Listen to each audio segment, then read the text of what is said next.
Well, hello everyone, and welcome in. Welcome in to the six screens of the Watchtower. Fran and Joe, what a dynamic couple. They got a program called The Outside Story. They're former Jehovah's Witnesses. They've been out now for going on 2 years, and they're doing a great job. What they're trying to do is connect ex-Jehovah's Witnesses all over the world, really, and they're doing a great job with it. They're meeting a lot of new friends. They're connecting witnesses, and they're coming on here tonight. And we'd love to have them come on because they offer a lot of hope, a lot of support, and they're a great couple. So let's bring them on right now. We've got Fran and Joe coming on, and just give us. There they are. We can see them right there. So hello, Fran and Joe. Hello. Hello. We're Can you here. hear us? We are There you here. go. We can hear you. So what we're going to do is we're going to let you go forward with the program, but I'm here if you need me, okay? Thank you, Rick. Thank you. All right. I'm going to step out of here and you guys are going to do it. Okay, there we go. Okay. Hello, everyone. Great to see you all. Just to catch you up on what's going on in the outside story. Last Saturday morning, we went to the train station in Utica, and there's a farmer's market there. So we brought our postcards and we handed these out to the different vendors. We had a really good interest, success. People, we were talking to people and telling them all about Jehovah's Witnesses. Many people listened to us. It was kind of a quiet time because there was a garlic festival going on in Little Falls, so a lot of the regular vendors weren't there. But the ones that were there, we talked to, and we even talked to some of the customers that were at the farmers market. And on our way out, we didn't have to go past the witnessing cart, but we chose to. Yeah, they regularly witness there with their cards. Okay, so there were two carts, and guess how many witnesses at two carts? Normally, we had like two at a cart. It was a party. We saw 8 people. Okay, so we're down at one end, and they can see us because they're down at the other end, and there's no way. So we're approaching them, and there were two sisters that we were very close with, knew them very well. And as soon as the one saw me, her eyes lit up like she was ready to say hi. And then she did an about face and she faced the wall. I mean, it was so Oh, dear. obvious because they were Oh, right in that's front so of the sad. wall of the train station. And then the other one, who we were very close with, she did about face and she had her back to us. And then there were a couple of brothers, and one of them was young and he didn't know us. Yeah, friendly. He said, hi. Hi. We said, hi. But he probably got told I after think we they went schooled by. him afterward. But the rest of them were kind of minding their own business and Yeah. ignoring us. Yeah. But that was kind of fun. Yeah. Um, But we had some very good success doing that because we most everybody that we meet on the street, we engage them and ask them if they know any witnesses, and then we tell them what we're doing is warning them about the witnesses, and then we proceed just to enlighten them a little bit, leave them a card, and then go from there. It's very good. It's very helpful. We invite everybody to do those. That the people are glad to hear it. They're thankful, and it's a very good interchange that we have like that. and of course, we're wearing our XJW buttons. So we have buttons that if anyone is interested, they pin on. And we'd be glad to send you a button. All you have to do is you can either text us or our email, and we can give you that. And the other thing that we are starting to hand out are to ones who will use it is a sticker that will go on someone's door that says exactly that. And we must admit that we stole it from Vern, No, it was fixing given. my It was face. given. We But didn't we steal asked anything. him. No, We asked him, he was happy to and they provide it. said yes, please use it. Yeah. So we were able to use their. So if you've seen this before, We would be glad to send these out to you. Any of the postcards, the pins, the stickers, they're very effective. You just put them on your door or your window. Yeah. So And so, I mean, there are other ones who are doing similar that we're doing, and that's great. And so what we would do is invite everyone else to do the same. Get out there, whatever way you can, and make people aware of what's going on. They'll thank you for it, because so yeah. many people are in the dark about the witnesses. They really are in the dark. They really don't know what's going on with them. The witnesses and Watchtower has been so successful in being very secretive, and you are in a position, we're in a position to blow that wide open, and it's working. Anyone have any experiences of how they are on witnessing, or if they've received our postcards or buttons or any anything that they're doing in the outside story? You want to share that? Come in when you can. Otherwise, there are some other things that have been taking place that we just want to let you know. Some of the Okay, things. so last Friday, I was just getting out of the shower and the phone rings, and it's Joe's sister. And she said, there's a Jehovah's Witness on Keeler program. Keeler is the local Utica radio station, Yep. Bill Keeler. WIBX, which you Yep. can access on YouTube by just going to Bill Keeler Radio or WIBX, the Keeler program, whatever, anything like that, Keeler. And you'll be able to watch it, listen to it all day there. They're streaming online every day. So so Joe's sister, they've been very supportive. And as soon as she heard Jehovah's Witnesses, she told us to turn it on. So we did. And it was one of the elders that we've known for a long time, since he was young. And there he was. Bill Keeler is interviewing Patrick DeBono. Pat DeBono, yeah, he's a local And elder. so he's asking him all these questions, and he says, so there's been a group that is in opposition to the Jehovah's Witness. And Pat said, well, I'm not aware of who that group is, and I'm not able to speak on it. But Joe and I, we're the group. Are the group. We're the group. You have to understand that Bill is very deeply concerned about what's going on. He really is. And if you have not seen that interview yet, you really should. It's high comedy. It's horrible. It's a horrible interview. Yeah. I mean, Bill gave a good interview, but the elder gave a horrible witness, so to speak. He wouldn't say things that he wouldn't answer the questions that he was asked. It was all so cookie cutter. It was terrible. It was great. Just to back up a little bit, back in March 13th, it was a snow day, and we were supposed to go to WIBX and be interviewed by Bill in person, but because of the snow day, we just did it over the phone, and we aired that on 6 screens on March 18th, and there might be, if Rick is able to put the link down below, there was a link to our radio program that we did with Keeler, and we were exposing the Watchtower. Yeah. We said how we were being shunned by our 4 children. We gave our whole background, how we got into it, why we got out of it because of the child's sexual abuse. And so Bill is aware of this. He knows the backstory about all the problems with the witnesses. So now this bozo elder comes in, and Bill knows what's going on. He knows he's giving a total fluff story. He knows it, but he goes along with it. He's playing along with it. But after that, the next day,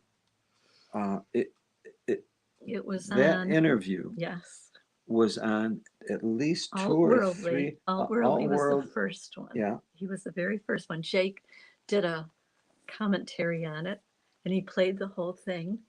And then the Just second tore it one, apart. the second one was J.W. Caleb. Yeah. He did it, And then the third one just recently was XJW Panda. Yeah. So if any of you have seen any of those interviews, that was the one where Bill Keeler is interviewing Pat. And the only thing he would tell him was go to the website, jw.org. It's not our policy to talk about whether someone's being shunned No. or child sexual abuse. He would not go into any of those questions or get into any of those issues. So at that point, we got in touch with Bill and told him we'd get him a really good interview from Yes. one of several different friends, and they're going to do that. Yeah. So that's upcoming very shortly. Yeah, originally we wanted to do it with Rick, but Rick has been so sick with Susan during the week we couldn't get in touch with him, and Bill wanted to do this interview right away. So it's going to be with Jimmy Bell. I think it's scheduled for Monday, this Monday. If any of you go on YouTube, the channel is WIBX. He's on from 6 in the morning till 9 in the morning Eastern Standard Time. And if you're not up or you're in California, it's always taped. Yeah, it's still So on. Yeah. we're really anxious to see how that interview There's is some going tremendous to go things happening. with Jimmy. Tremendous things taking place. If you're not part of the action, there's so many things that you can do to get started. There are people that who are listening to this right now are actively doing their part, and we truly appreciate that. And we know that you're enjoying it as much as we are. And we just invite everyone else to start enjoying it as well. There's so many things to complain about, and we know because we're part of that. We're part of the things, the problems that were caused. We have complaints, but honestly, what we decided to do is to go out of our way and make other people aware, make the public aware of the problems, and not complain to them, but inform them. That to me, and Fran, that's so much more valuable than complaining. It's actually getting something done.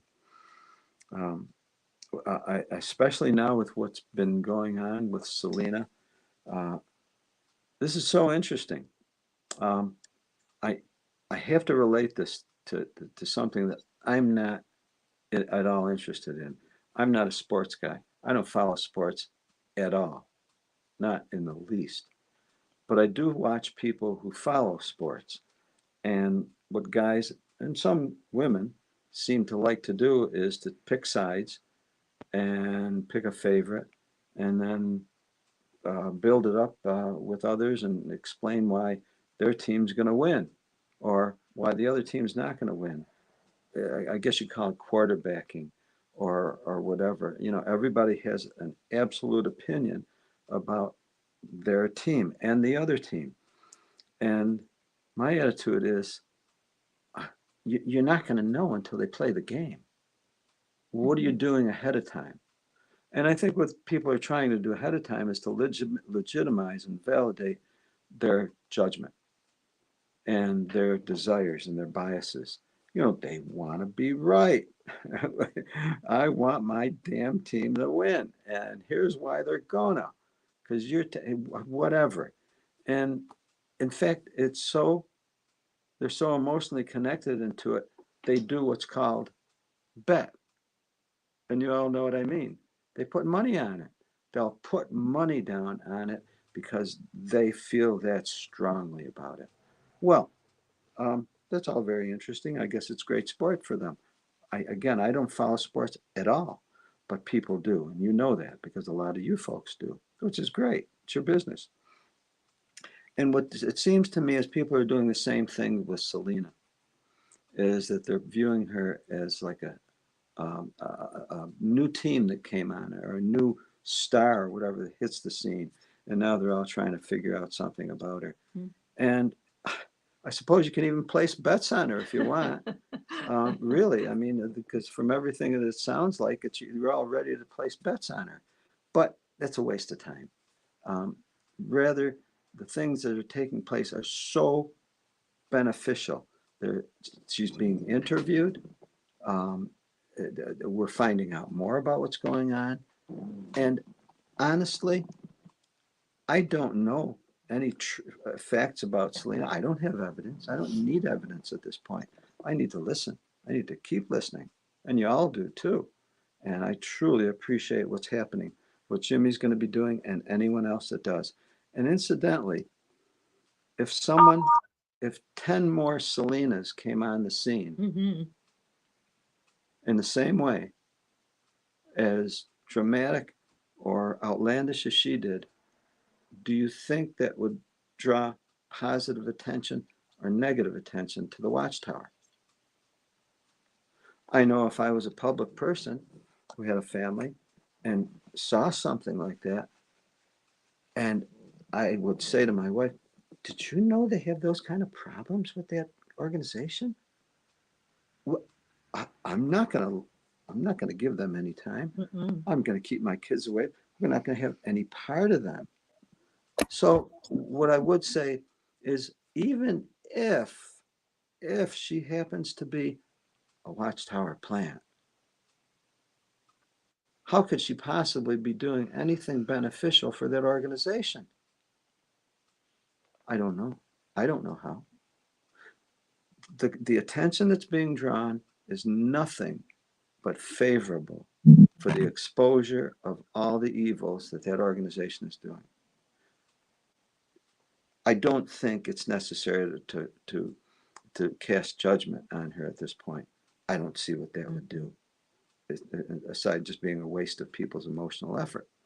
So I'm going to keep listening and watching and being very glad that these things are coming out now. They are coming out faster than we can probably keep track of them. So what I say is, let's keep track of them and let's discuss with each other what you see and what you hear. It's the only way we're going to know what's going on, is if we keep open conversation about what's going on. A lot happening. Yeah, we have a comment here from Vern from Fixing My Faith. He says, I think if we look for the good in being out of the org, then it changes our whole outlook. I agree, Joe and Fran. He goes on to say, I think she needs support at the very least, and it's great the community is behind her. Yeah. So, Well, just sure, think about it. Someone brought up the point, who would cast the first stone? And the other hand is the golden rule, do unto others.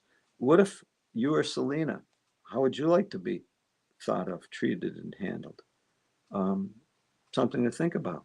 At some point, we're all in that position at some point where we make a claim and we'd like to be believed. We'd like to be listened to, just listened to, and given some time to find out to get to the bottom of it. That's what's happening now. And every day we're finding out more. And everything is going in the right direction. The first thing that I thought when Selena came on board, I said, when I was listening to the comments and people were asking us, well, what do you think? It's almost like they wanted us to take sides. And I said, well, I don't know enough of the information. But what I did see happening was there was this division in the XJW world. And I think Watchtower would like for nothing more than for the X's to be divided so we don't have strength together. So we have to be very careful. We can all have our own feelings on it. That's okay. We can all have our own ideas, but to make judgments, like Joe said, we have to be very careful, because when you start judging, then you start causing that friction and that split. And we don't want to do that in the outside story. We're trying to bring the X's together. Well, and we have to be careful, that we don't. In all fairness, isn't it true that in any large group there are differences of opinion? Of course. Does everybody have to think the same? No. There's a wise saying. It says, if everybody is thinking the same, then no one's thinking. I know some people that appreciate that saying a lot. And I have a confession to make. when Joe and I were first married, I thought, well, if I want to, if I want him to like me and get along, I'm going to agree with everything he says. And some of the things he said were pretty outlandish. That irritated me to no end. But I That- thought, a good wife That, will just go along. that, Well, ir- I ended up hating him that irritated because me to no end. because I didn't even believe it myself. Oh, jeez. So anyway, I don't do that anymore. No. So it's express your feelings. Have differences of opinion, but recognize that. Did you want it to separate you from your fellow?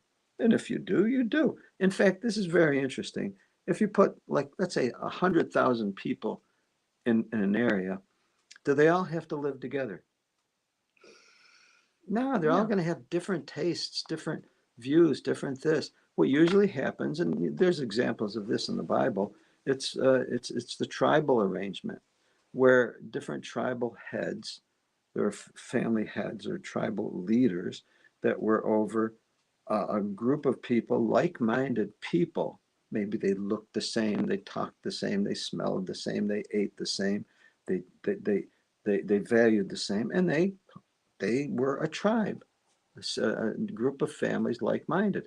And across the way, distance away from them, there was another group of people, another tribe, and they had different values. Well, they didn't hate each other. They just gave space for each other, and they acknowledged the differences, they accepted the differences, and they lived with it without fighting about it. So maybe that has to happen.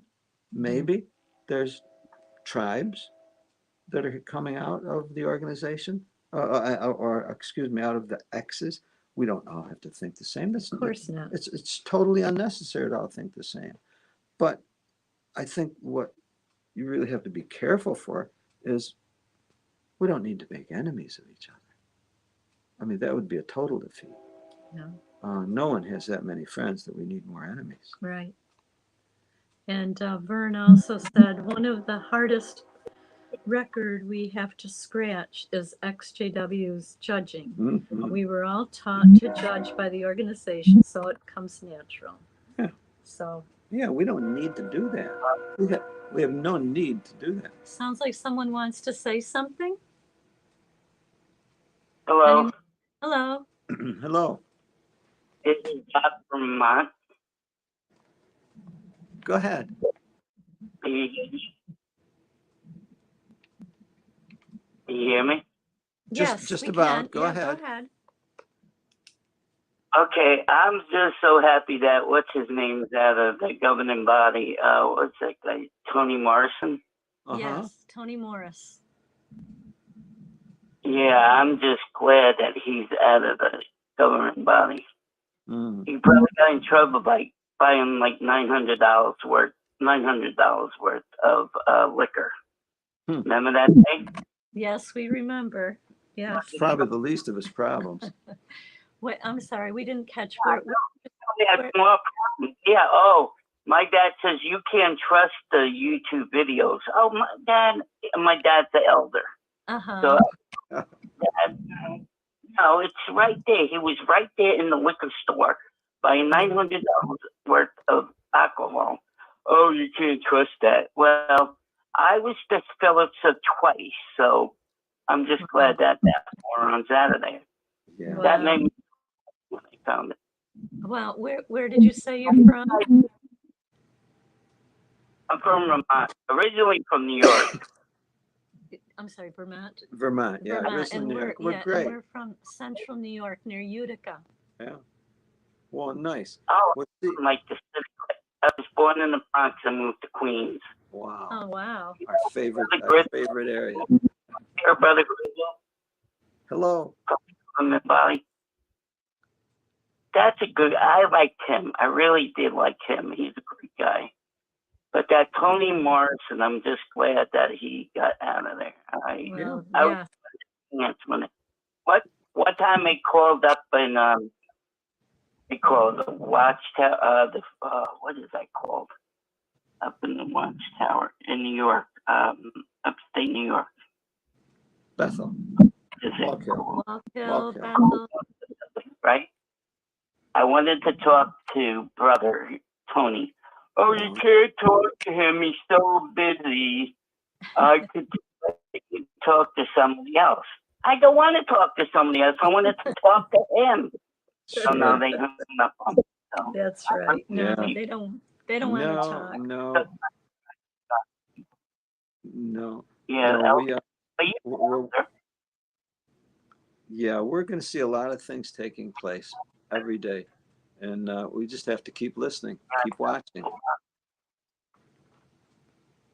So where you guys in New York? Right in the center of the state. Oh, you're still in New York? Yes, absolutely. yeah, we live in New York State. We're about 3 hours north of Wallkill. Oh, okay. Do you like Syracuse Orangemen? We don't get into the games. I couldn't care less. But a lot of people do. It's a big game. Yeah. I want to tell you a story, okay? I took my ex-wife to I was married to her at the time. I took her to one of the memorials, right? Uh-huh. So I'm just fellowship at the time, right? So my ex-wife went to my mother and a few other sisters, right? So this big mouth Sister Tinkle came up and says, "Oh, Dorothy, you could talk to everybody, but he can. He's disfellowshipped." Okay, I know I'm disfellowshipped. I had to chew my tongue. I couldn't believe it. I had to chew my tongue because if I didn't do that, I would have told that lady off. I'm telling you. My ex-wife didn't believe how much patience I had with that lady. Yes. Yeah. I could look about Jehovah's Witnesses, conventions, everything. I could write a whole damn book. Yeah. You know, what's the best thing you can do though is let other people know about it. That's right. Let the public know about it. Yeah. Yeah, I know. They're hypocrites. It's cult. That's right. Yes, make sure you let people know that because most people don't know. No, I think you guys are awesome. I always listen to your. I never knew you could call into you guys. Well, thank you for calling thanks, in. bud. Did you want to give a name? You don't have to. Well, Bob from Vermont. Bob from Vermont. Okay, Bob. Thanks for calling in. Yeah. Keep up the. What's the guy who does the show from Boston, Massachusetts? What's his name? Rick Fearon? Yeah, I like him too. Don't you like him? Oh yes, He's we the like best. Rick's the best. We wouldn't be here without him. He was outside of the King Mall when it was the memorial too. Another memorial, you know. He's out there. I die laughing when it was singing. Yeah. We love Rick. It was sad that person got killed at the King Mall. I forgot where that was. It's sad. Germany. It was in Germany. Yeah. No, I thought it was in the United States. Okay, there was one in Colorado. He shot himself. He shot his wife. Oh, sure, that's that right. one? That's right, murder suicide. Yeah. Yeah. I give you guys an A+. I give you guys an A+. Oh, thanks. Thank you. Thanks, man. Keep up the good work. Yeah. Keep warning the public. That's right. Anyone else? Nice talking to you guys. You too. You too. Anyone else want to call in? Hey, Joe and Fran. Hey. Eric. Hey, guys. Can you hear me? We can hear you, Eric. Good to hear you. Hey, good to hear you too. I wanted to talk to you guys about. I forgive me. I was in the grocery store getting a few things last minute, and I think you were talking about the video that Panda showed of the exposure of that interview with that brother. Well, he's no brother of ours, but that man who was a spokesperson for the witnesses. Yeah. Is that Yes. That was his name's right up there. Comment about that.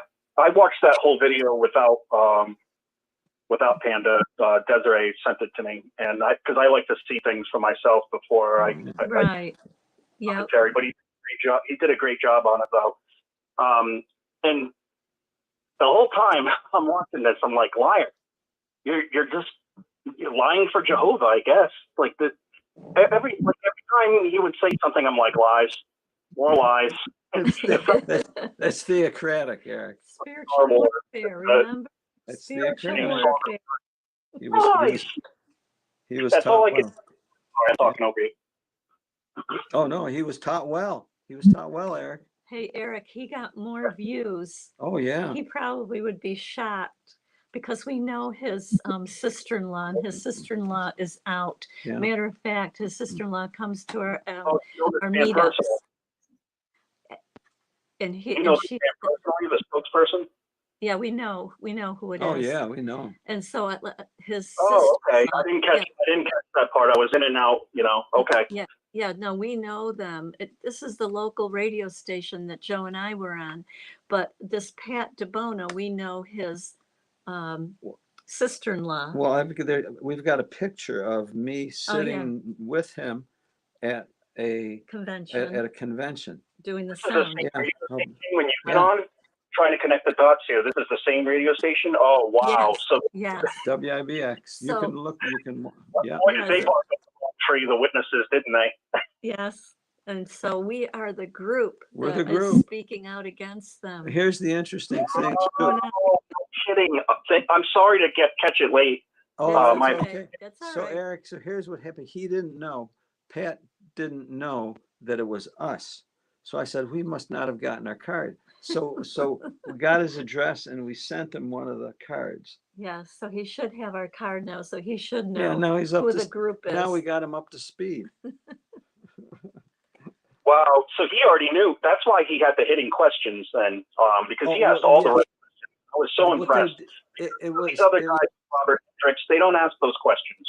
It was staged. In other words, Pat comes in and he tells them, here's what we want to talk about, but we don't want to talk about anything else. Right. So he even said, he I've got a gagged him. script. Yeah. He says, I got to stick to the script. He gagged Bill Keeler. Bill didn't like that because, he used him, basically. Yeah. He used him. So Bill's going to really look forward to a good interview coming up. So, Eric, this Monday, Jimmy Bell is going to be interviewed by Bill Keeler, and he's going to be on Monday. It'll be, we can send you the link if you can't find it. There's some exciting things taking place. Really I know you guys have a lot to do, but if you don't mind sending me the link, I'll definitely take a look. Absolutely. Yep. Absolutely. Yep. As soon as it comes out, we'll Yep. send the link. These guys showing us repetition by, like when we saw the Australian Royal Commission and we saw Mark Sanderson, or sorry, the other guy, Australian, when he lied in court, whatever his name is. Jeffrey Jackson. Yeah, thank you, Jackson. Yeah. He lied in court. All these guys do is lie because they when a liar has been a pathological liar its whole life, that's all it knows to do is to lie. And your lies basically get weaker and weaker and weaker. Like they're less credible and more radical, and just you have no tricks left up your sleeve, basically. And I feel like that's where we're at, Watchtower, But that's true. They got nothing else to do but to lie. I have to acknowledge what you say, but I have to make a correction, Eric. That was the only time that he told the truth when he was in court. He was telling the truth. It's to us that he lied all the time. So I agree, he lies like crazy, but that was the only time he told the truth, because he said it would be it's presumptuous to think that they're the only one. He's right. He told the truth, but he lied to us all the time. But then he lied to us. Yeah, you're right. He did tell the truth in court, but he lied to us. You're right. That's it. Oh dear. Look, this is almost like if people weren't getting hurt, this would almost be like comedy. But it's not funny because people's lives are being affected. That's right.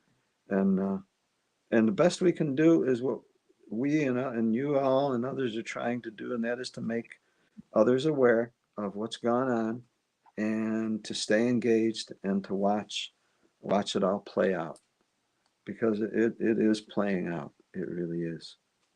Yeah. Great things taking place. I feel like we really are at a war, and it's not a war that actually started. But David Spling declared war on us, and I feel like there is a war going on. It's a soft war where we're trying to expose truth, and the liars are trying to cover it up. Yep. They're going to lose. They're losing.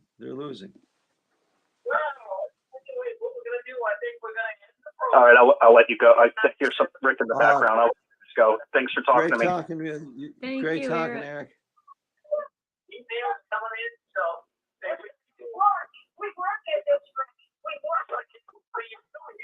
Oh, I think that's another conversation. Oh. Yes, we're here. Hi. Hello. Hello. We're here. This is I just wanted to say I totally agree. If someone has a YouTube of Rick going on in the background and it's playing, if someone can mute that. I'm just trying to help out your show, guys. Oh yeah, it sounded like something was. Thanks, Eric. Got Rick going on in the background. It's wicked distracting. I'm just trying to help. Sorry, I'll let you go. Thank you. Yeah, somebody's got something playing in the background. Maybe you can turn it off so it doesn't distract. Thanks. Stefan? We heard Stefan. Hello. Or whoever. Anyone hear us? He is completely tied. He is completely tied to his phone. He can't just speak off the cuff or extemporaneously, as we were taught from that god awful ministry school. He refused to field any questions from the public because he was scared to death what they might ask, whether it be theological or if they were to bring up CSA and all the rest. And it was embarrassing. And the whole time I was thinking to myself, the scripture that talks about Stephen in the Bible, about how when he went before the world rulers, before he was executed, and he spoke so wonderfully because the words were given to him. And here you are with the White House representatives, and every time you stick them in front of a camera, they're terrible. And they have to control the entire conversation, as has already been out. I know we're beating their horse, but it was really embarrassing. It's sad that we were even a part of this in the beginning, because here you have a person designated to do this job, and he can't answer questions. He refuses to talk to the public. He doesn't want to get, then referring people back to jw.org instead of just answering the question the way that Jesus did and set the example. And it was just really disappointing, but they're always disappointing, quite frankly. Yeah. And to be sure, Stefan, Bill Keeler, the radio person, he knew what was going on, and he was irritated to no end. So he sees right through them. So exactly what they did, they shot themselves in the foot again, and they're going to do it again. So it's good. Yep. They say if your enemy is making mistakes, don't get in their way. At this point, they have no freeness of speech, and they know it.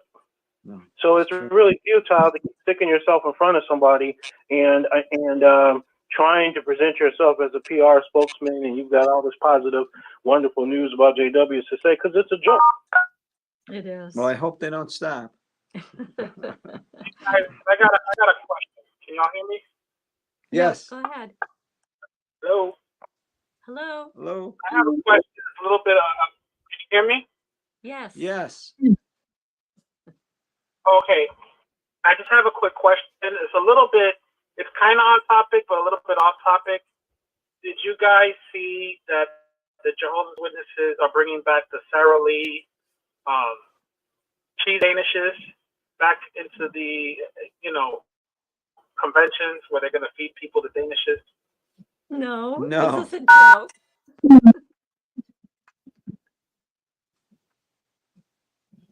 We're still here.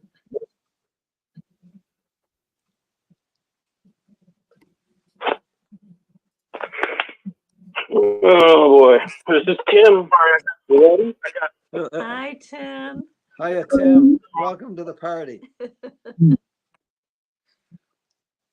Yeah, I don't know about Sarah Lee stuff and how urgent it is. It could be a divisive issue, but anyway. It's funny, but I'm not even trying to be sarcastic or nothing, but I remember growing up, the food at the assemblies was like that, and the drama was like the only highlight to look forward to break from the monotony. I agree. It was great. I agree. Best part. Yeah, it was the best part of the whole deal. I've been seeing all over social media. There was an announcement or something. They're bringing back those Danishes. They don't got anything much else. Oh, brother. I guess they want to sweeten up the people. Like this unity thing you guys were talking about earlier, Joe. Yes. Yeah. The teacher that was built up in Lahaina, Maui. Oh, yeah. And the said, unite the 99%. And so in terms of actually being ever able to do that in every little issue regarding perhaps cupcakes or, you know, and I'm not trying to be that's fine. Please don't be offended. It's just fine. But there's a lot of things that we could never have 99% of the X community united in, period. Of course. No reason why we should. The issue is the key. It's 1% that are stuck in the energy, the life, the money, and building these lives, as Eric was referring to earlier. After all, in this situation they're in, they're cornered in an avalanche of lies that they can only cover by a bigger avalanche. That's it. So, unite 99% means just recognize what has to be whittled away, and what are the central issues. You know, certainly the CSA is probably the top of that, but you know, shunning, a violation of human rights, blood transfusion, medical decisions for 8-year-old kids may die at the parents' requirements. Ask that 8-year-old kid, you know, did they really know all the medical implications of this? I mean, it's amazing what's happening there. Unite the 99%. Now, in the movie Braveheart, which is a little rough to watch because of the battle scene, so I respect anybody who may not favor that. It's an R-rated movie. But I'll tell you, that movie has every element of what is wrong with the world in one movie. One simple movie related to the Empire of England against the Scottish clans. And in one scene, William Wallace, the central figure, Mel Gibson, he's approached by one of the nobles, and they're arguing about politics and everything else. And William Wallace has had everybody in his family killed, his wife killed. He's done. He's done with this. So the guy goes up to him, and Wallace is leaving the meeting because he started to fire things up. And he looks at the noble and he says, "Unite the clans." Okay, so this idea of unity is only in terms of the battle. Where do you fight the battle? And in another scene, you know, he asked him, "William, this seems like rage." He goes, "It's more than rage." So it's a great movie. I always tell everybody, just understand that movie and feel that movie and understand the world at large, which Jimmy Bell talks about, is the next level. And our energy in terms of what the JW world is to you, and you recognize that, has to be kind of like managed better. You know, don't be fussing about too many things. I mean, talk to some therapy people or do something. I mean, I go to a group every week now, and it's amazing. We collaborate on everything that's going on, and it's the problems transcend Watchtower. But the Watchtower is a microcosm. In fact, probably a lab, observed human lab experiment by the government. I don't doubt it. I don't doubt that at all. I'm sure. You know, and I think honestly, as soon as they're through with it, they're going to dispense with it, and they're going to wonder, or they're going to wonder where it went to. We're going to see it gone. We're going to see it There's gone. so many other watchtowers out there in the world.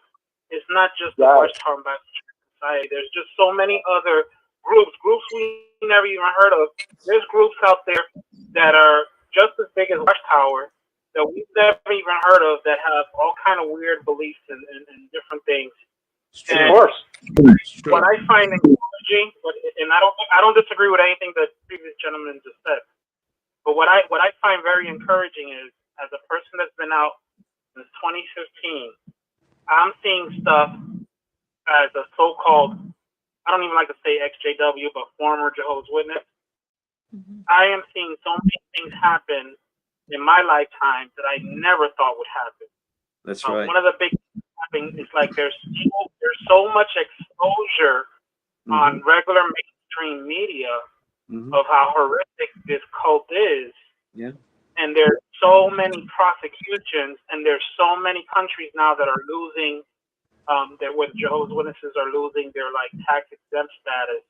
Yeah. I mean, their credibility, the squeaky clean organization, has been so diminished that like I couldn't imagine what it would be like as a practicing Jehovah's Witness to even knock on a door, because you're just gonna get flat out embarrassed, laughed at, or just, I mean, there's always been what they call persecution, but like literally you would go out in the territory and you might find, we used to call them town criers. I don't know, different regions of the country had different names, where you had somebody that would lash out and scream as they get out of their neighborhood and everything, and we like laugh out like, oh, that's a town crier, or that's just the do not knock guard wrong.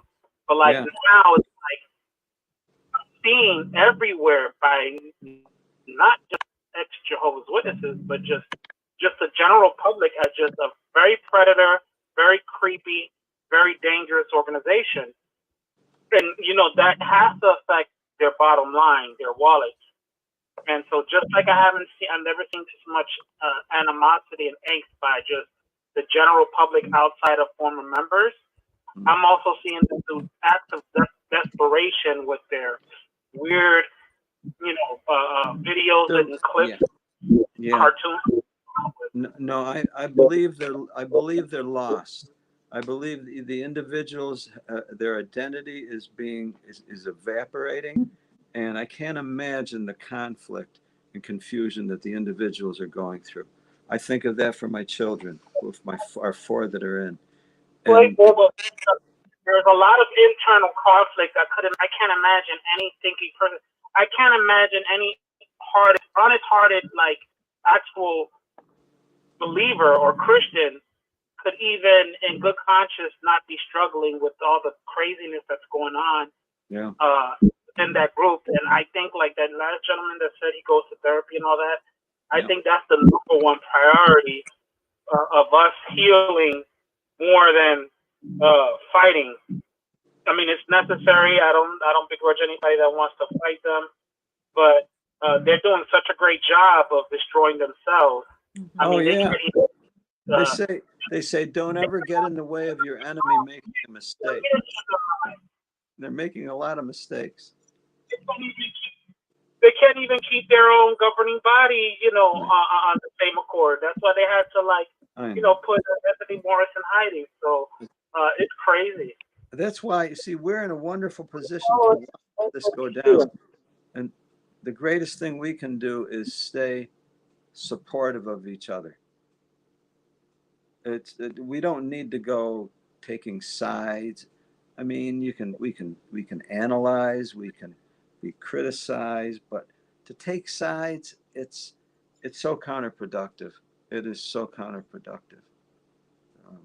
Our strength. Counterproductive because when you leave, we've been conditioned to be so-called united in worship, and we have to be united in this and united in that. And it sounds great as a concept, but like after being years in that groupthink, you know, ideology, you really need some time to be just free and a little bit more individualized and critically think, because you got to rebuild and recreate an actual worldview for yourself.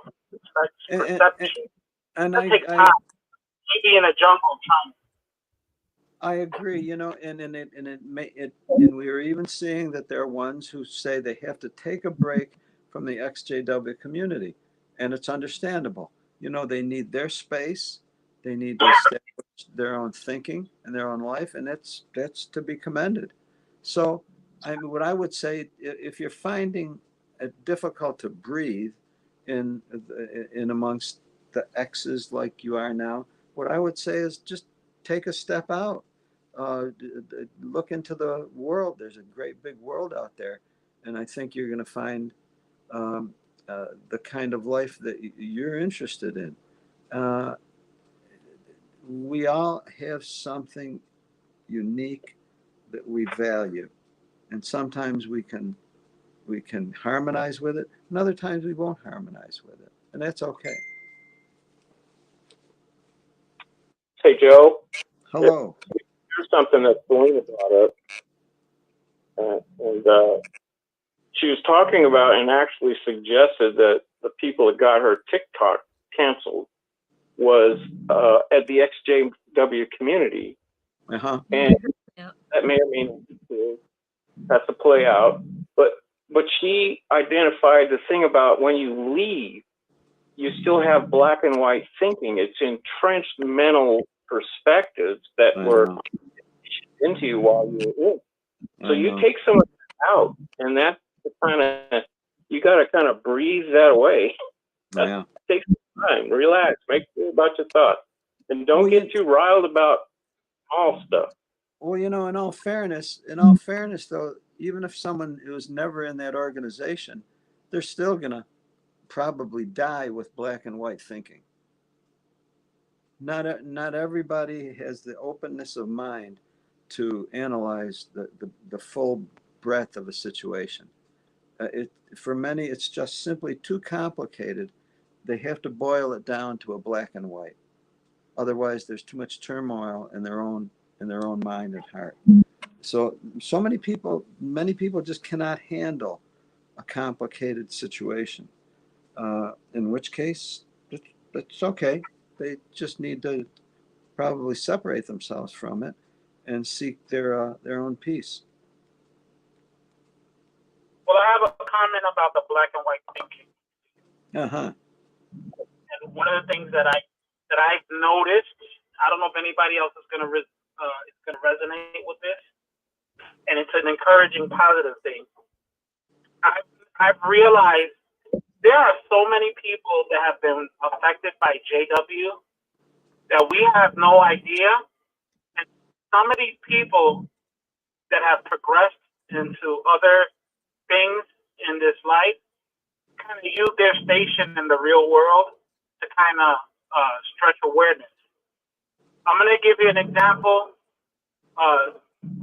in the field of entertainment. Every once in a while, I'll be watching something, a movie, a documentary, something, and some kind of analogy comes up, something pops up, and it's in reference to the watchtower. And sometimes it's very subtle. And then sometimes you do some research and you're like, oh, this writer, this producer, oh, they grew up about Jehovah's Witnesses. There's a series that's out. I forgot the name. I've never watched it.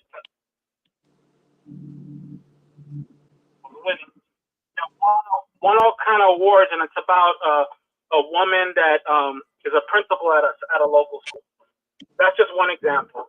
There was an HBO series recently called The Watchmen that won a lot of awards, and there was a whole episode where what had happened was supposedly these aliens came down and did all kind of destruction, and they invaded the planet and all this kind of stuff. It was kind of like a sequel to a movie that came out years ago called The Watchmen, and then they had an HBO series. And then there was this cult that came out that was talking about Armageddon and all this stuff, and they had watchtowers in their hands. Like, holy, in a freaking movie, and it didn't go watchtower or anything. They were just portraying. It's on HBO. It's called The Watchmen. If you ever see it. And sorry about this long comment. There's a show on Disney Plus now called Ashoka, and it used to be an animated show. and it's about the downfall of the Jedi and the Jedi Order, and there's a lot of like parallels between like Star Wars and the Watchtower you can put. And this Jedi starts to see like all this corruption within their order, which is more like a religious order of monks, so to speak. And she starts disagreeing. She gets accused of something, and then they go after her. Basically, she gets shunned. She gets, they're trying to execute her. They're like trying to like capture this poor girl.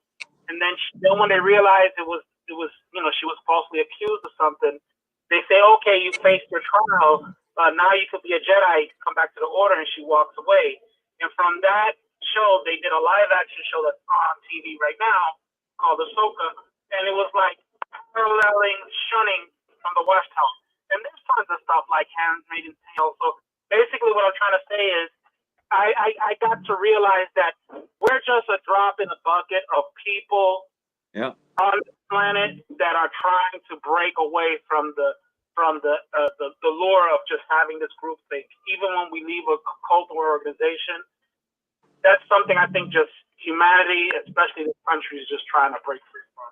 I think that's a honestly, that's a worldwide theme that's catching on right now, where basically people are waking up and breaking free from all the constraints that government, religion, and politics have gotten people into. And I think the beautiful thing is that the internet has allowed people to discuss this together and to realize that they'd rather be free people. And we have to behave like free people. And that takes learning. And I think we can all learn it together. I think. Of course, some people will. There's a saying. There was a famous author.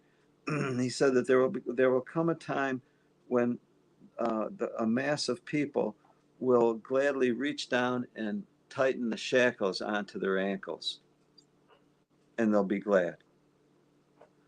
In other words, there's some people that just don't have the ability to behave as free people. They're more comfortable as slaves. And I think we're seeing that there are some people that are going to persist in that kind of life as a slave. Because there's comfort and familiarity where you don't have to think for yourself. Yeah, for some. For some. Security. Yeah. Well, that's the difference in people. I mean, some people just don't want to, but in all fairness, the human being is the one that can think. The animals don't. We're the ones that reason and think. To behave any other way is in violation of our own creation, the way we were created. That's all being worked out right now. And the Watchtower, like you said, is just one little microcosm of that. And so it's exciting to see what's taking place with it. There's much more than the Watchtower going on. But that's the thing that we've been involved in, so that's what makes it so relevant for us. I'm very hopeful as to what's happening and what's taking place. We have so many good people surrounding us that are doing something about it, and it's nice to be a part of a group of people that are doing so much. So let's keep paying attention. A lot's happening. Mm-hmm. I guess what I would say now is if there's anyone in any part of the country or world that's interested in connecting with anyone else in your area or even outside the area, because we have a list of how many? Over 150 different. Yeah, I just people. Noticed that Wendy is on from Montana, and we know Deb from Montana. If you would like to connect with each other, let us know and we can connect you. That's what we like to do on the the outside story is connecting people. And we connected someone a couple weeks ago, and they talked for an hour and a half, and they said they just enjoyed talking to each other. They had so much in common. So is there anyone out there that would like to connect? It's not a dating site, although you never know. Hello, anybody there?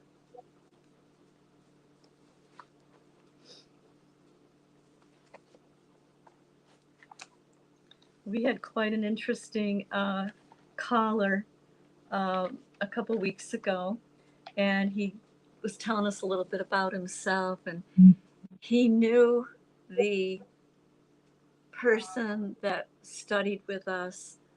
He was also the one that... I mean, and to disclose it, just to give you the background, the very highly acclaimed elder in the congregation we grew up in, his name is Dan Houghton, very prominent elder, and then a CO who basically shoehorned us into the congregation. And he's the same elder, actually, that spoke behind our back to our children and warned our family that we're dangerous when we became whistleblowers. And the shunning proceeded as soon as he did that. We didn't even need to be dissociated, disfellowshipped, or anything. All it took was that one very helpful elder who talked behind our back and turned our family off to us, all because we warned and brought up the prevalence of pedophiles. And it's... And so this person, Joe, had made a comment on, was it TikTok or was it Discord, whatever. But anyway, we found someone that knew this someone knew. brother. Yeah, so it was great. And so we made connection with him. Yeah. So that was nice. Yes. Hello? Someone there? Hello. Yeah, hi, Fran and Joe. Hello. I think there's more than one of us trying to call in. Okay, yeah, go ahead, sister. Is that Elaine? Elaine. Hi, Fran and Joe. It's Gail. How are you? Hi, Gail. Gail. How are you? Good. I just got back from Florida, and I just tuned in about half an hour ago. But I just wanted to bring up something that really bothered me that I found out the other day. I don't know if this was brought up in Nick's show earlier, but I live in Massachusetts, and there was an elder that just got sentenced to 15 years. He's from Springfield, Massachusetts. His name is Jay Smith. And this is what bothered me about his case. He served 10 years in the state of Georgia for sexual abuse charges. Right. Here's my point, what I think the organization needs to do. They need to do mandatory background checks on every elder that's in the organization. And they're probably not going to do that, but they'd be doing a public service to all the friends, because a lot of these guys happen to be repeat offenders. And that really bothered me, because this is a second offense this man did. And that's what I just wanted to bring up, because I was irate when I heard that he had 2 charges against him. Gail, there's a reason why they called Watchtower a pedo paradise. I know that. They give them safe haven. They're not about to turn around. I know what you're saying. It would be a service if they did that, but they're not going to.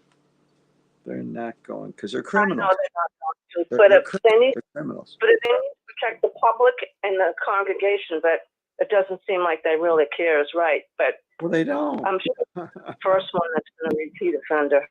They don't. Don't ever. Well, anyway, assume, that's what I want to say. Really I'm glad, but don't ever assume your enemy loves you.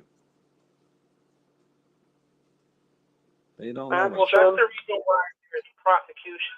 There's actual law enforcement that's involved. There's now senators and politicians that are actively doing active investigations and bringing charges and lawsuits against individual congregations and stuff like that. Oh, I know they're going after everybody. I know that. This bothers me because I'm from Massachusetts, and it bothered me that he charges and then he's I can understand, Gail. Look at, I mean, and think about this one too, Gail. Pittsburgh, where the witnesses they first started. Yeah. That whole area has been given a black eye because of the Watchtower organization. Oh, I know.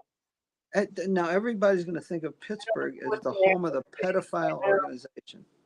Yeah. They've ruined so many people's lives, and they're going to go down. They're going to pay for it. Karma is a. I hope. I can't wait. I can't wait for them to go down. I know. And I go after the governing body first and foremost. I know. And see, and that's why. For all this. I think anybody who wants to scream and holler as loud as they can is doing a service to help that happen. I hope more loud screamers come out. I hope so too. Well, I mean, I spoke to a pioneer. Some of the friends still speak to me, and I spoke to a pioneer, and I told her what was going on. But I don't understand. They don't get it. Some of them just don't get it. They know what's going on, but they don't want to truly believe it. No. And that's what bothers me too, because she's a good friend of mine, and that she just doesn't get it. Does she have Gail?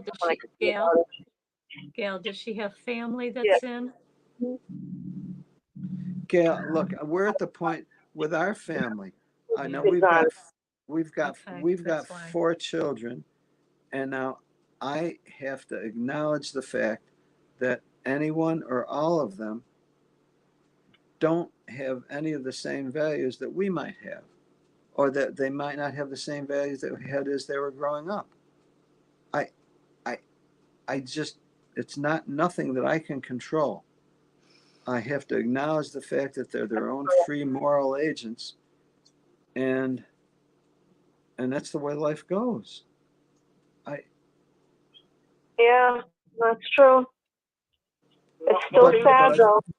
Yeah, and I feel from it. The fact that your friend is talking to you, that's big, because when you're really, as we all know, when you're really a Jehovah's Witness, you're not even supposed to talk to people that think differently. They use that scripture in John that says, anyone who breaks bread or speaks to them is a share in their works. So the fact that they're talking to you it just shows you they do get it. They just can't vocalize it.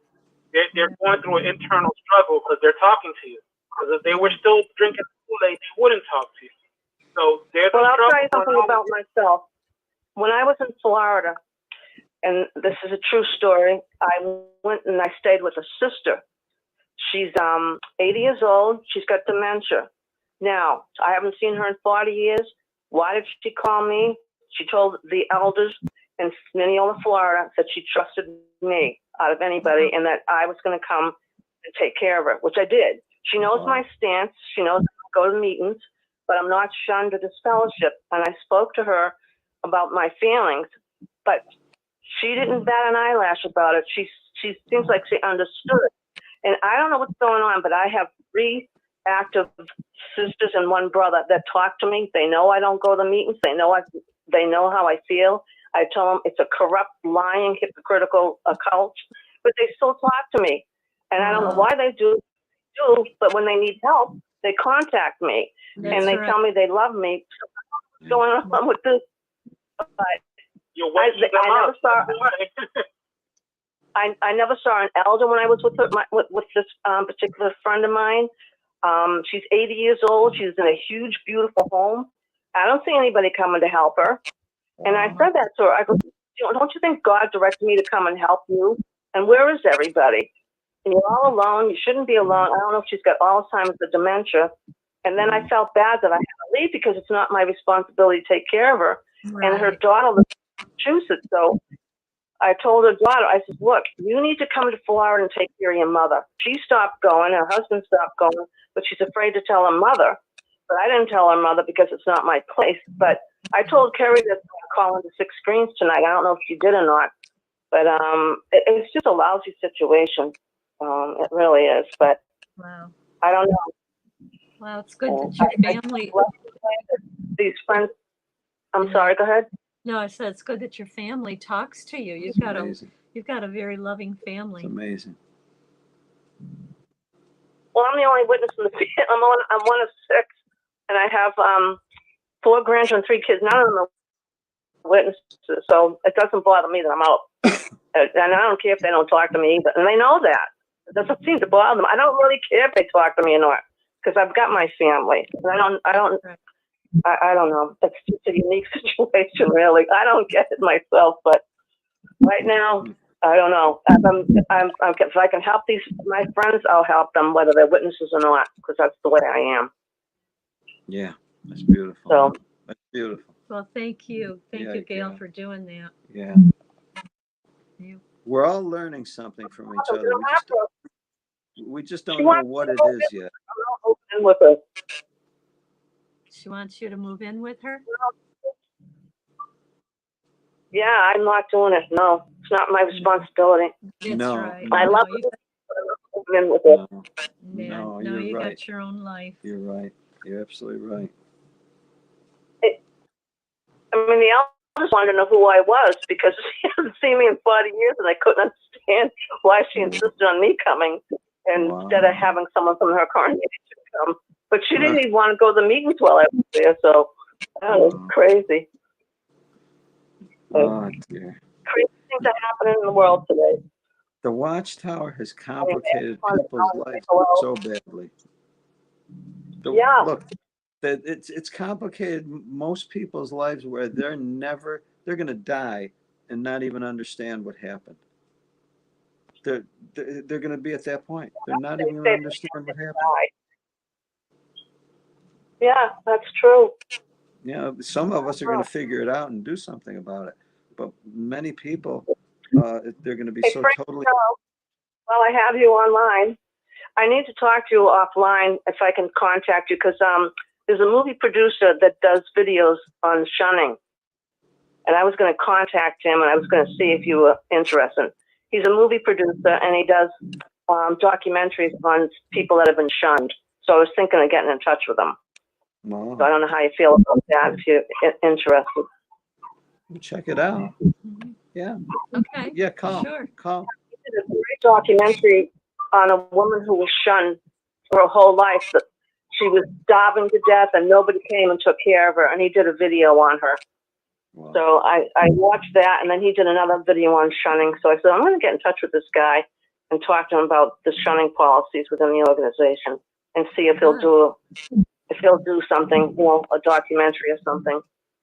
Yeah, sounds good. Well, we're probably not near as exciting as that, but still, who knows?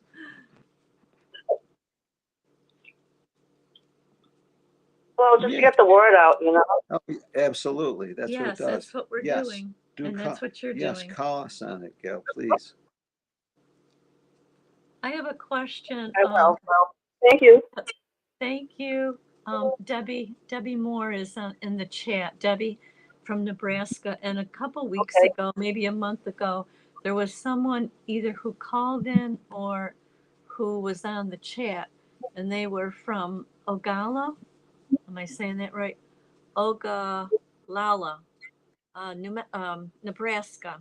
Ogallala, Nebraska. If that person is still in the chat or listening, Debbie was wondering if she could get in touch with you, because she's in North Platte, Nebraska. So you can either get in touch with us or Rick.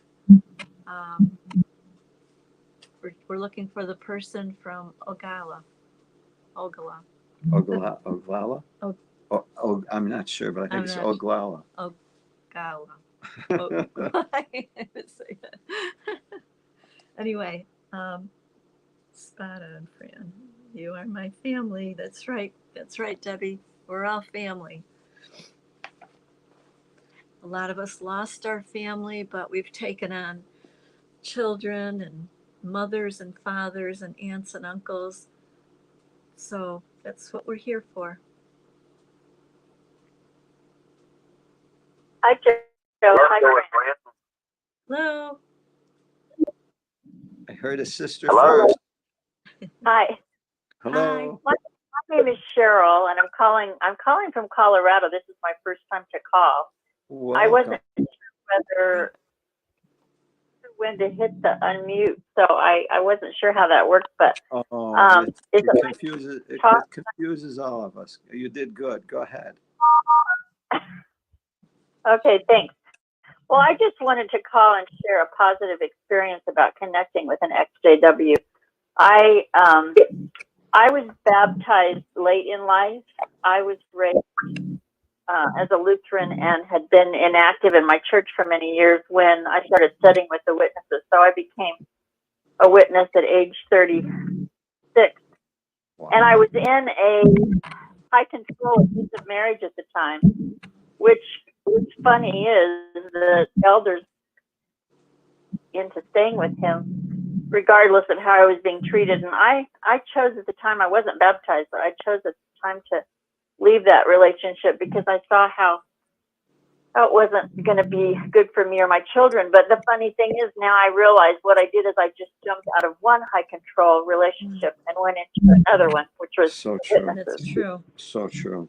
But anyway, I woke up in 2018 as a result of literally stumbling onto the Australian Royal Commission. Good. One day while trying to find another video. And like many, I was just appalled and shocked and so disappointed. And anyway, pretty much just left immediately. And I did talk to the elders, and unfortunately, I think they truly were unaware of what I was talking about, but I was disappointed because they didn't ever offer to look into it. They just said, No, well, we they don't. won't. No, they won't do that. No. They just didn't get involved, and that was in 2018. And since then, they've only been in touch with me one time. I haven't ever been disfellowshipped, and I haven't disassociated, but I just think it's interesting how consistent they are, because sometimes people are literally tracked down and they haven't contacted me at all in 5 years, which I found a little strange. But anyway, during I became very obsessed with watching XJW videos right after I woke up, and started watching Allie Toe, which you may or may not know her, but she's in Wisconsin making videos. She had left the JWs about the same time I did, and through Allie, I got connected with her mom.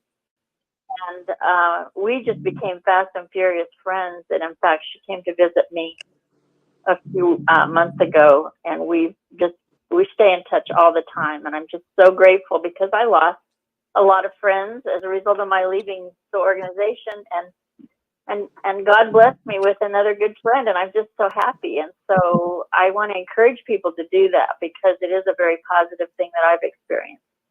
We're watching that happen over and over. Cheryl, and it's so beautiful, thank Cheryl. you so much for Cheryl. We have a few people in Colorado. I don't know exactly where you are in Colorado, but if you would like to contact us, I can give you our number. Okay, I'd be happy to have that. I really would. I live about an hour north of Denver, so I'm in northeastern Colorado and pretty accessible to everyone on the east side of the mountain. So, yeah, I'd love to have more friends here. Yes, Joe and I took a cross country trip, and we stayed with some friends near Denver. I don't want to say exactly where because we're not sharing their information. But anyway, do you have a pen? Do you have a pen right there? I do. I'm ready to write. All right, let me give you our number. It's area code 315 221 0130. Okay. We are we're in central New York, so we're like 11 o'clock 5 after 11 here. I think we're 2 hours difference. I think 2 hours difference than Colorado. Yep, that's correct. Okay, well, thank you. I will be in touch sometime. Okay, Oh, thank you for connecting. Yes. Yeah, please call us, text us, and we'll get together. Yes, thank you for calling. Thank you, Cheryl. Okay, you're welcome. Thank you. Okay. Thank you for taking my call. Bye. Oh, you're welcome. Pleasure. Good night. I think there was someone else trying to get on when Cheryl was getting on. Is there someone there?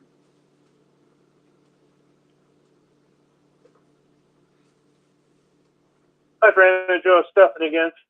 Hi, I was Stefan. just tell you that just still looking for somebody in Illinois, closer to Chicago and or Northwest Indiana.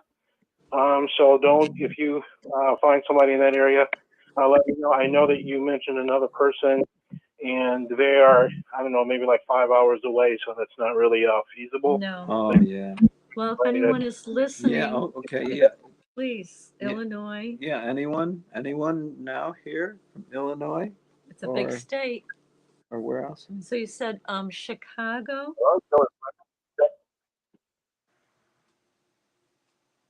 Stefan, where was the other area besides Chicago? Yeah, Chicago. I'm actually closer to Indiana, but Chicago is just half an hour away. So Chicago's fine. South suburbs, even some north suburbs is not that far, but it's a lot closer than 5 hours.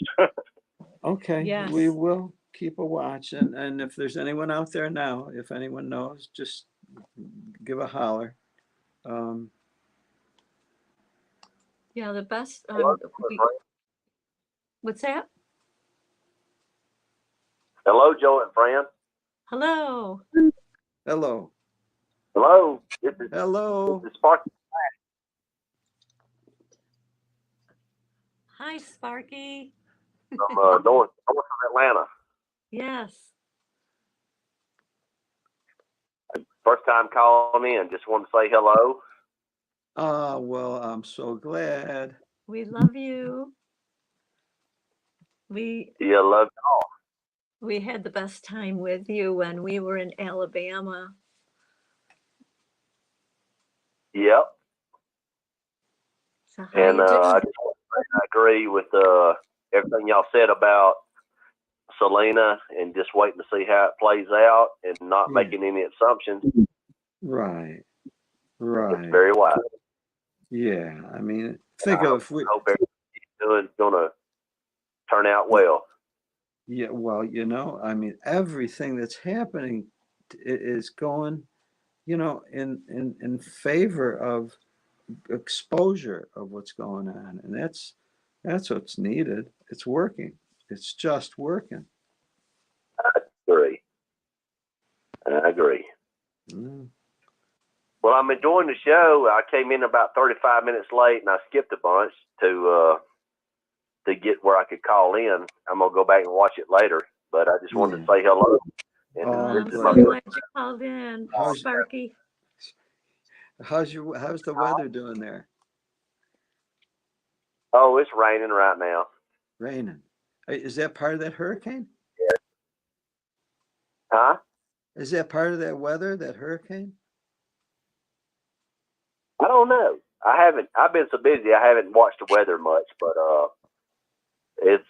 I've done a bunch of work around here, but I've got a lot of rain coming in, washing away all my grading. But yeah, we'll work on it.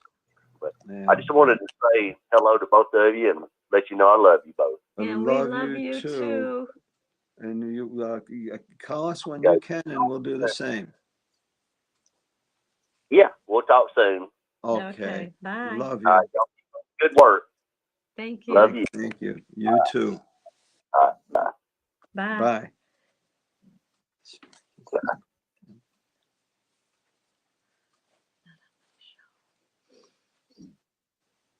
So let's see, we've got someone that's Stefan is looking for someone in the upper Upper Indiana, Northern Indiana, Illinois, Chicago area. There's got to be someone in that area.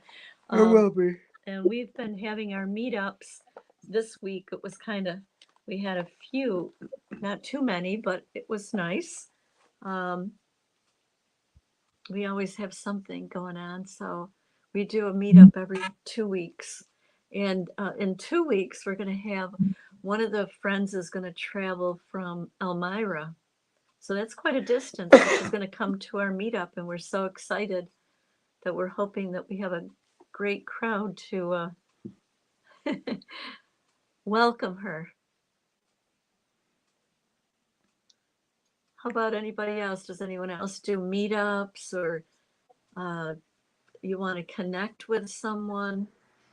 We have a whole list of people.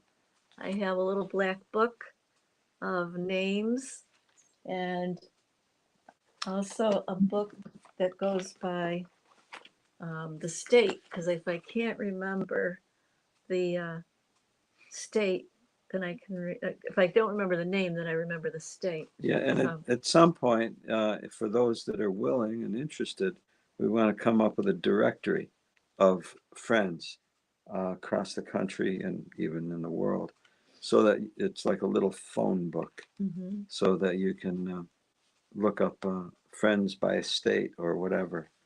That way, it keeps us as close as a phone call. If Stefan is still listening, are you anywhere near Quincy, Illinois?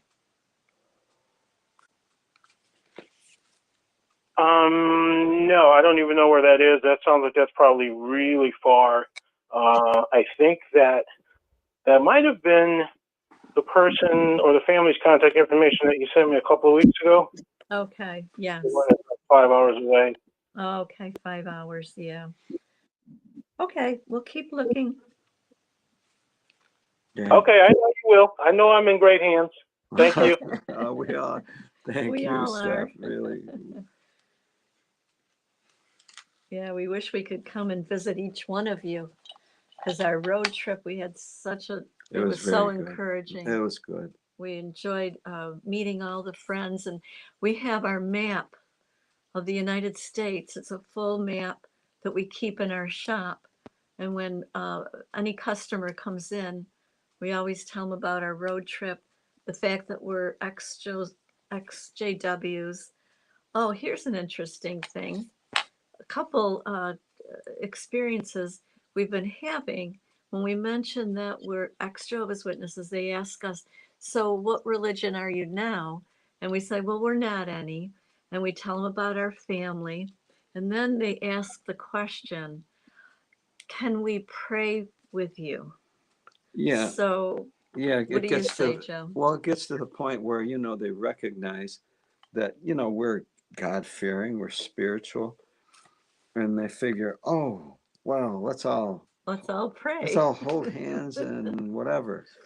And at that point, I tell them, I said, I truly don't mean to offend you, but it's not necessary. And if I have the opportunity, I even go on to explain to them and have them understand, I don't even know who you might be praying to. And if I were to pray, in all fairness, you don't even know who I might be praying to. And I think that's important. But yet I respect the fact that you have that sort of care that you want to give another person. But it's so personal that we can't assume that the other person has the same exact feelings or values. We just can't, because it's so personal. It's such a personal thing. And I think when people start to acknowledge that each of us has a personal relationship with whatever we view as our creator, that we can have, that's the only time we really can be able to get along. Yeah, we just wondered if anyone else had that experience. Has anyone ever wanted to pray with you or for you?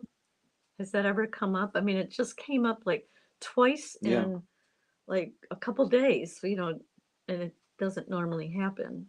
Oh, the one lady, I said, well, I can give you a hug, because we were, getting this A very relationship positive going. rapport You want to do was something, being developed. It was. they mean well. It's a very positive connection. And, my attitude is, and I tell people, we just look for the evidence of God in other people, and we seek to show evidence of God in us. And we're confident that good people find each other. And they do. They have been. We do. And I think people are coming to understand that it isn't necessary to have a religion in order to have that kind of relationship. More and more people's minds are opening to the fact that religion is not really necessary in a person's life, but yet being spiritual is one of those things that bind us together. That's what we're finding. Has anyone had that experience? Someone wanted to pray with them? I've had that a few times. It's kind of an awkward because it means like, what do you say at that point? It's I've actually, sorry, I got this sneezing fizzies going on. Anyway, I've had that happen a few times. Sorry. It is an awkward thing, but I agree that a lot of people's prayers are based on a religion, teaching. Right. And, if you know a lot of like other religions, they say the model prayer, or they'll say it's like, I don't know, it's like you're reading a statement.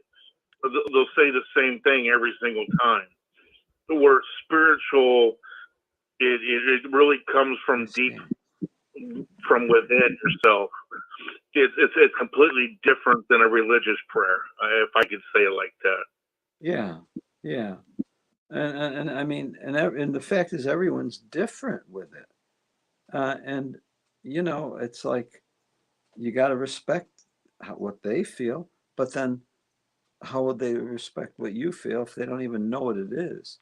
And this is where, oh dear, I think people just need to acknowledge the fact that there's a spiritual content to each other, and never mind, well, let's all say the same prayer, or let's have a sharing, and let's all be united. And it just doesn't work that way, because there's so many different religions around the world. Do we all have to be the same religion in order to get along? Why can't we just care for each other because we have a spiritual nature? And you can believe what you believe. I'll believe what I believe. And we don't have to force each other to. Like, it's kind of like giving somebody a hug, where people just come up, they'll give you, you're with family, you're at a get together, and just pat you on the back, and then, whatever. Where when you give somebody a hug and you embrace them, there's a difference in that, those two hugs. And it's the same way with prayer. It is, I don't know how to explain it, but maybe that's a cheesy analogy, but there's just a big difference. Yes. No, it's a good point. And it's human. I mean, we are humanly able to connect on a spiritual level, and we don't even have to have a religion. And that's what people are realizing. People are acknowledging this now. We're finding so many. Hey, Fran. Hello. This is Cheryl again. I was just going to mention that's a very interesting topic you bring up about prayer, and I just wanted to share. After I left, I felt this void because I'd been attending, meetings regularly for all those years, and I just thought, well, I don't know what to do now. What am I going to do? I don't really want to go back to church anyway. Then right after that, COVID happened, and I became connected with a Zoom group that was really just a Bible group where we got together and read out of the Bible. And I went to that Zoom.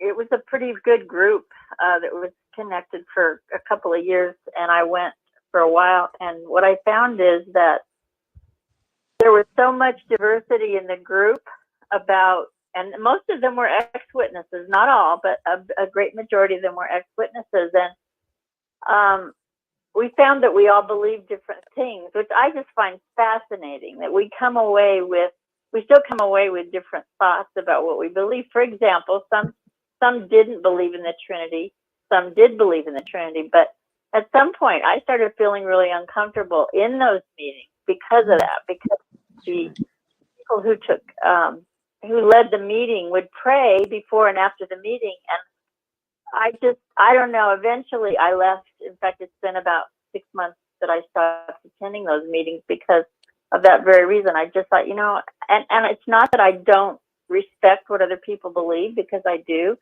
And I sort of have come to the conclusion that me personally, I have to now embrace uncertainty about certain things.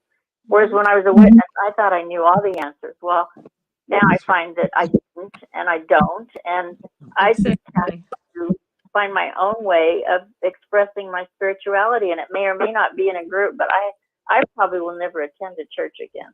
Hey, because Cheryl, we can start a new group. It'll be called the I Don't Know Religion. And it's exactly. and it's okay. No, we feel the same way, because we don't need to know all the answers. We don't need to know what happens to us when we die. We don't have to need, all the questions that they had answers for in the Watchtower. Right. We just don't have to know. In fact, what we've discovered, or at least rely on, is that spirituality draws us to each other. Religion divides us from each other. And yes. And this is everything, and it works. It really does. And I think people are catching on to this, and they're realizing that their religion gets in the way. Religion just gets in the way of us getting along with each other. But the thing that called spirituality, which we all possess to some degree, it binds us. It attracts us. And we found this over and over and over again, especially after leaving that cult. Yeah. And so when people ask us, well, have you found another religion, blah, blah, blah. I said, we're not looking. Yeah. We did that already. Yeah. We were in totally, two religions. We were Catholic, we were Jehovah's Witness. Yeah, we've been through that experience. So we don't need religion, but we need spirituality. Yeah. And we need to express it and to share it. And it's a beautiful thing when it happens. I admired your answer to those people when they offered to pray with you, because that's happened to me too. And I always get caught off guard. I don't know what to say, so I usually end up just letting them pray. But it is a very personal thing, and if you don't, what I find interesting is if you don't pray with people, then they think that now you don't even believe in God, which isn't true. It's just right.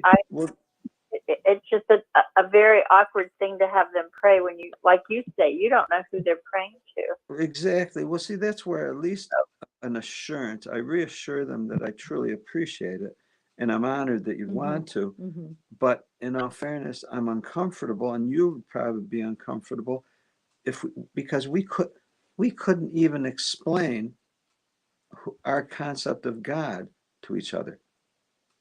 Right. Could you? I can't explain my concept of God, creator, oversoul, whatever. I can't explain it to someone else so that they would understand it. And I wouldn't expect them to explain theirs to me. I wouldn't require it. But yet I would accept and respect that they have one. And if they respect me, that they would respect that too. And I like what Debbie says here. She says, love for our fellow humans binds us. No religion is needed, just Absolutely. love. That's it. And while we have you on the phone, Cheryl, there's Debbie is in North Platte, Nebraska. So we traveled from Denver. We started in the morning and we got to Debbie's by lunchtime. So if you're anywhere near North Platte, Debbie would like to connect with you. And we can get, each other's information. Okay. Well, actually, when you were talking about Ogallala, I wanted to mention I grew up in Colorado, but it was only 13 miles from Nebraska. So I know exactly where Ogallala is. And wow. Good. Where I live is far from there. I mean, it's probably, I don't even know how far North Platte is, but I'd say I'm probably a good 3 hours from Ogallala. So it's probably too far for coffee, but you never know, we could meet up. Or just a phone, but start with a phone call. Just a phone call. Yeah. Sure. Great. Well, thank you, Cheryl. Yes. Some great ideas, and thank you again. I appreciate you sharing. Yes. Thank you, and thank you for your show. I've enjoyed all of Rick's friends and his show. I sort of stumbled onto him too, and I really enjoy listening to you too. So thank you. Well, thank you, Cheryl. Too. Let's hear from you again. Yes. Okay. All right. Good night. Good night.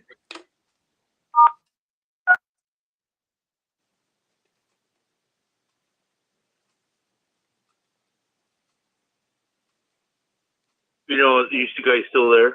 We're still here. We get quiet sometimes. It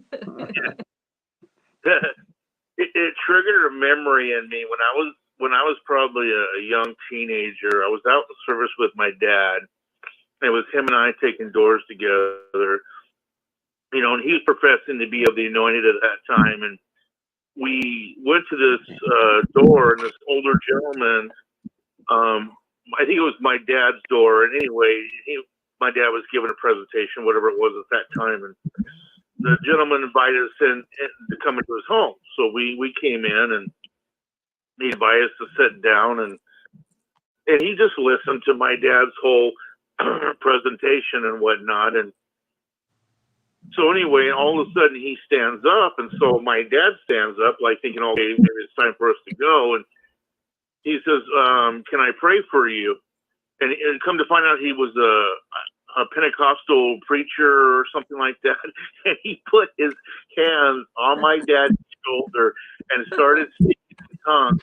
And I can't tell you how fast my dad grabbed my hand, and we were running out that door. I mean, I know I make a joke out of it, but that memory back then, it freaked the heck out of my dad. That's funny. I got to tell you, it happened probably twice to me when we were out in service. And my attitude is, sure, you want to pray? Go ahead. I mean, I was open to that. It didn't matter to me. I just didn't care for the warnings, and the fear wasn't part of my understanding. And so I said, sure, if you want to pray, that's fine. But, at this point, I just reassure people that it's okay. Mm-hmm. You don't have to. It probably won't mean the same thing to me that it will to you. And that's okay. People mean well, but I think there's been so much indoctrination about something that, we all need to open our minds up and be a little more understanding. And I see that happening. It is happening. This is a huge period of awakening now. It really is. And it's an exciting time to be alive. Mm-hmm. I think people are getting out of the mind and into the heart. And that's when you realize you're not the mind, and the Watchtower kept us from being in the heart. They kept us in the mind because that's how they controlled us. It was and everything else. And when you get into the heart, that's where true love comes out. That's You know, right. and I think that's where more and more people are starting to wake up Yeah. and getting out of the mind and getting back into the heart. And that's where the world changes. And more people do that. Yeah. I mean, there's I a hunger. I agree, and that's a great point. And there's actually a hunger for that. And when we, feed that in each other, that's a very special bond. And it's because so many people are in need of that. We all are.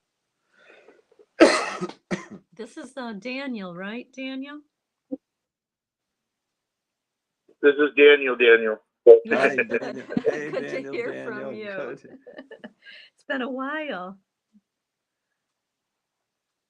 Good to Yeah. hear from you. Yep. Are you doing okay? You too. Oh, it's always another day in paradise. Oh, it's good to hear.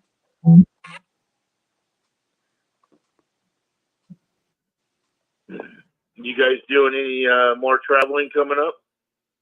Not at this point. No plans, but just desires. Yeah, we're making sure our car is in tip-top shape. Oh yeah, going through that first. Yeah, Yeah, and there's a time for it. That's And, important. we'll keep you posted. yes. Are you still traveling? Yeah, kind of. Long story, but yeah. I'm traveling in my mind. Yeah, Okay. yeah.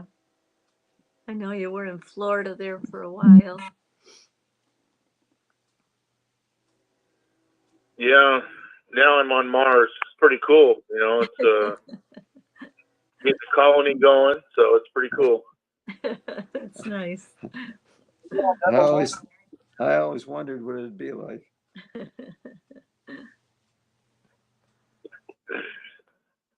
Yeah. I wonder if JP is listening tonight. That's the red planet. Where's JP? Is JP? There's JP. Hey, get Daniel's number for me. Been trying to call him. Daniel, Jerry is trying to call you. He's been trying to get in touch with you. Who? Jerry. Oh, I can give my number over the phone. I got a new number here a while back, and I lost most of the numbers that I had on my phone. Well, then So we need it too. Okay, if you want to give it. I'll give it out. It's same area code. It's 906-235-1570. 1570. 906-235-1570. Thank you so much. We'll make sure Jerry gets that. He has a new phone too. So okay, yeah, kind of a bummer. I went in and got a good deal on a phone, and they were transferring my contacts, and everything looked good, and then they deleted my old phone because I traded it in, and I get home and I'm like, oh my goodness, yeah, I lost half of my numbers. It was crazy. Wow. we just got an interesting text from Elmira.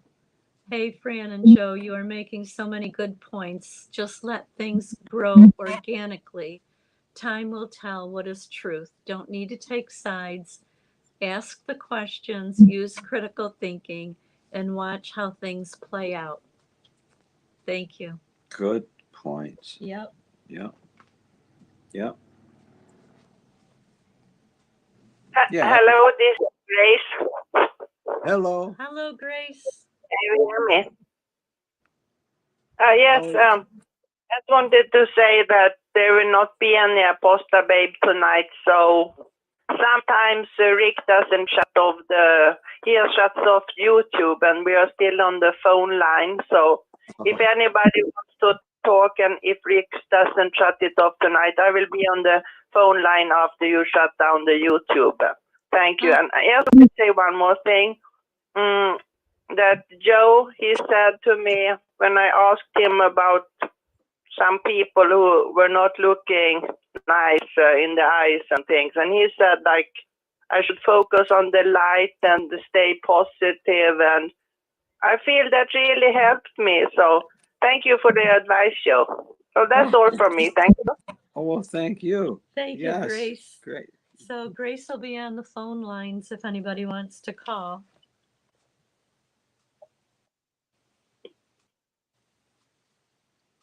So Pasta Babe won't be No, on. no more late show. Oh, that's right.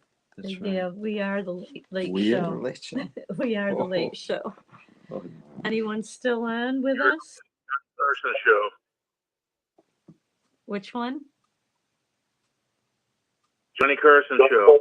Oh, the Johnny Carson. Yeah, that was funny. Yeah, you know what, you guys. Hey, it's Eric. The later it gets, it can get dangerous. I'm just warning you from personal experience. Yeah. So if you gotta chill out, you know, just giving you some heads up. I don't know what it is about hours, but rock and the roll. starts to come out, I guess. But when it attacked too much, it wasn't worth it anymore, you know. No, Yeah, sure. You guys did a great job. You really brought out some good points there. Hold on. There's too many people talking. Let either Fran and Joe, like the host of the show, direct it. It's going to fall apart with us directing it. Did someone want to say something? Yeah. I was just telling Eric that the one thing he forgot to put on was his garlic necklace, and he would have been fine. Oh, that's here.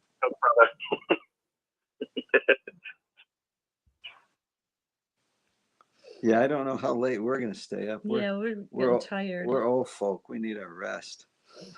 I've been having allergies. That's why I've been rubbing my eyes.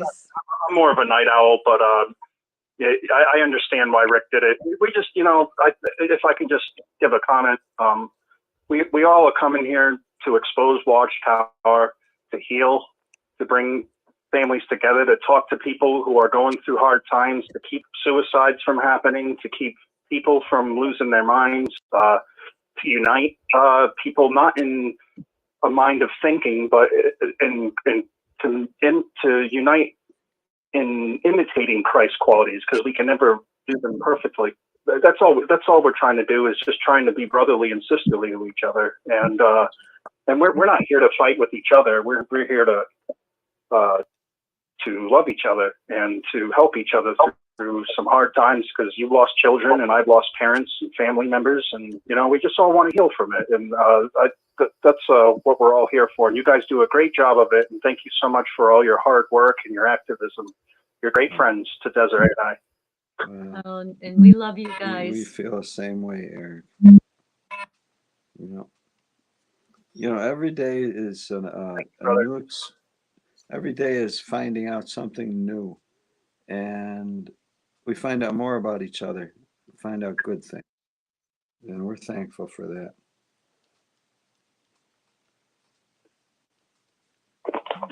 Well, amen to that. Yeah. So, so Eric, you're sticking around? I was listening to you guys. I was in and out for a little bit, but I was listening to Gilbert's show for a little while, and I listened to your show first, then went to Gilbert's and came back to yours. And I'm gonna be there with you guys till you hang up. Yeah, because we're usually good till basically 11. Yeah. And we're past our. Yeah. Past Whenever our you guys go to bed when you want. You know, I don't know what you did with what you decided with Rick, but don't keep it going for everybody else, because so is Rick. I don't know. Is Rick listening? So is Rick signed off? Is Rick off? Or? Fran and Rick. Well, Eric, is Rick signed off? Yeah, I'm still on here, Fran and Joe. I mean, Hi, yeah. Eric. So really, I mean, you guys can end it. I mean, I probably should have told you that. So, I mean, you can end the program. Yeah, you can end it generally around 11 o'clock. I assume we're pretty much over that now. Yeah. So, No, we're good. No, he had a great We time. had a really nice, It lot was- of new it was- callers, yes. a lot of first-time callers. Yes.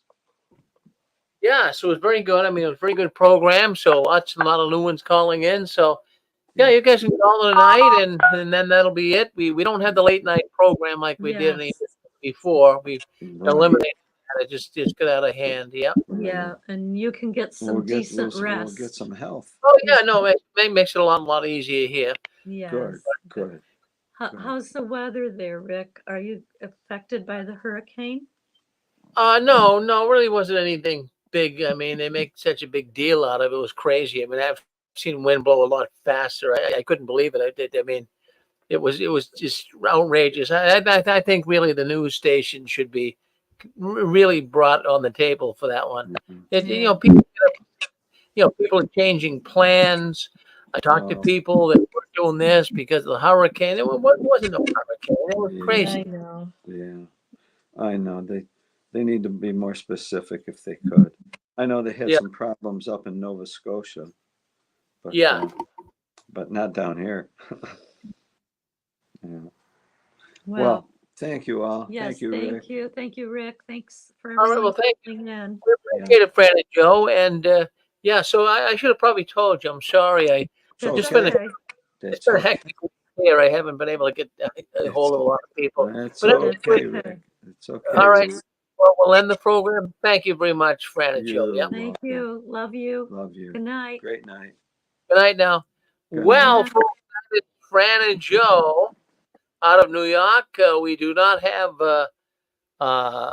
Watchtower After Dark any longer tonight. We let the program go last week. Sometimes things get a little out of hand, but we'll just take one week at a time here. We have a few things in the queue here. We'll see what happens. We want to thank everyone for coming in to the Six Screens Saturday night here tonight. There's no Six Screens Sunday, so just keep hanging in there. And I'll tell you what, there's many things going on right now that we see is really affecting the Watchtower. So stay tuned to the Six Screens and all of the other YouTube channels as well. We know that everyone's doing the best they can to expose the Watchtower. So thank you very much, and we'll see you next Saturday night at 5:45 p.m. with Touched by the Tentacles of the Watchtower with Anne Marie. So thank you very much for coming in tonight. Good night now.